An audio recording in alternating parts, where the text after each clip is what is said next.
મુદ્દે પૂર્વ નાયબ મુખ્યમંત્રી નીતિન પટેલે વિવાદ છેડ્યો છે। અનામત આંદોલન પાછળ અન્યાય જવાબદાર છે। 90 થી 95% આવે તો પણ મેડિકલમાં પ્રવેશ મળતો ન હતો। અમે નવી મેડિકલ કોલેજો શરૂ કરાવી હતી।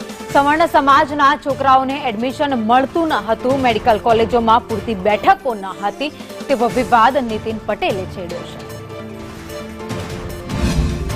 અનામત આંદોલન કેમ થયું?